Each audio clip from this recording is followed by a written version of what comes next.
जाईल. पहिली समस्या काय? पहिली पाण्याची देखील समस्या आहे. हं. आज तुम्ही पहा की माझ्या मतदारसंघामधले जर वराळे आणि नवला कुंभरे जर थोडंसं वाडी वस्त्या सोडून बाकीचं जर पाहिला तर थोडासा शहरीकरणातला भाग आहे. हं. परंतु बाकीचा जो मतदारसंघ आहे, राजपुरी असेल तुमची, सांगवी हं. असेल, परत त्याच्या पद्धतीने तुमचं साते ग्रामपंचायत असेल, हं. जांभूळ ग्रामपंचायत असेल, हं. तर ही ह्या ठिकाणी सुद्धा वाड्यापाड्यांवरती पाण्याच्या समस्या आहेत. बरं. आज त्या सुद्धा आपल्याला प्रामुख्याने त्यांच्याकडे लक्ष देऊन सोडवणं गरजेचं आहे. बरं. ते एक विजन आहे माझं. दुसऱ्या कुठल्या गोष्टी करायच्यात निवडून गेल्यानंतर? निवडून गेल्यानंतर गाव पातळीचं कसं होतं की ज्यावेळेस तुम्ही एखाद्या इलेक्शन लढता, तर इलेक्शन लढल्यानंतर गाव पातळीवरती सुद्धा काही गोष्टींचं आपल्याला योगदान देणं गरजेचं असतं. गाव पण स्थानिक प्रश्न. स्थानिक प्रश्न असतात ते. आणि रोजगाराच्या बाबतीत जर तुम्ही म्हणसाल की दुसरा सर्वात महत्वाचा जर प्रश्न MIDC आहे तुमच्या हो म्हणजे गणामध्ये? तसं जर पाहायला गेलं तर आशिया खंडातली सर्वात मोठी MIDC ही आमच्या नवला कुंभरे गावात आहे. बरं. आणि नवला कुंभरे गावाचा परिसर म्हणजे नवला कुंभरे ग्रामपंचायत, आंबी ग्रामपंचायत हं. आणि वराळे ग्रामपंचायत ही तिन्हीचा सेंटर असणारं आमचं गाव आहे. हं. हं. नवला कुंभरे गाव आहे. आणि ह्या नवला कुंभरे गावामध्ये खूप मोठ्या मोठ्या कंपन्या आल्या. आता हुंडाई कंपनी आलेली आहे. हं. हं. ही खूप मोठं त्यांचं व्हिजन आहे त्या हुंडाई कंपनीचं. जवळपास दरवर्षी 3 लाख गाड्यांचं प्रोडक्शन होणार आहे. त्याच पद्धतीने एक हॅवमोर आईस्क्रीम कंपनी, आशिया खंडातली फूड इंडस्ट्रीत सर्वात मोठी कंपनी. आणि ह्या कंपनीमध्ये बाहेरचे परप्रांतीय म्हणजे तुमचं फार गुजरात असू दे, राज्यात असू दे, UP बिहार असू दे, इकडे कोल्हापूर, आपल्या महाराष्ट्रातले देखील कोल्हापूर, सातारा, सांगली पासून लोक इथं येतात आहे. आणि आमच्या नवला कुंभऱ्याची जेवढी लोकसंख्या त्याच्यापेक्षा 2 पटीची लोकसंख्या ही बाहेरचे येऊन कामगार राहून इथं उपजीविका साधतात आहे.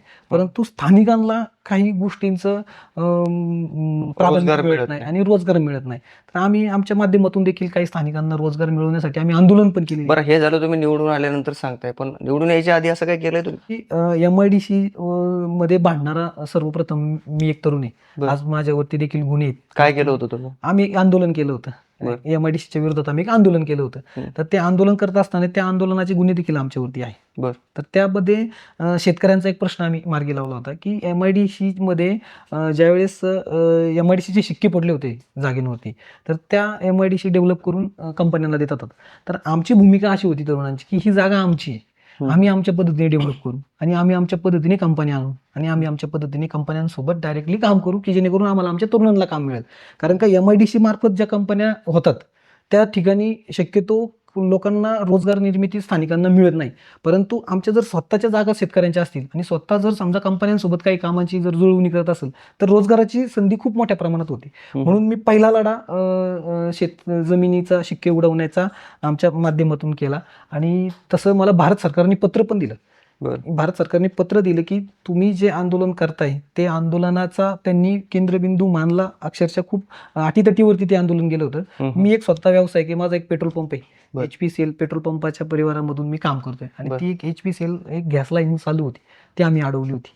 ते अडवण्याचं कारण एकच होतं की आमच्या जागेवरची तुम्ही शिक्के काढा.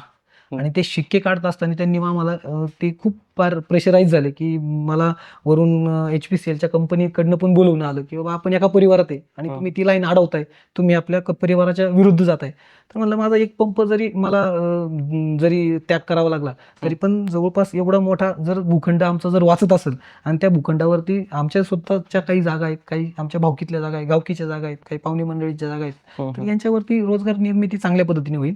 शेवटी भारत सरकारच्या पत्र आलं आम्हाला, माझ्या नावानिशी पत्र आलं की तुमच्या ज्या मागण्या आहेत त्या आम्ही मान्य करतो, परंतु आम्हाला तुम्ही सहकार्य करा, थांबवलेलं काम तुम्ही चालू करा. आम्ही 20 जुलैच्या आतमध्ये तुम्हाला तुमच्या जमिनीवरचे शिक्के उठवण्याची अधिसूचना देतो.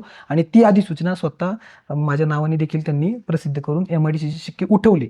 MIDCचे शिक्के उठवल्यानंतर तिथं आता 4 ते 5 कंपन्या झालेल्या आहेत. आणि त्या 4 ते 5 कंपन्यांमध्ये स्थानिकांनाच रोजगार मिळालेला आहे. तुम्ही जाऊन चौकशी करू शकता. अरे वा.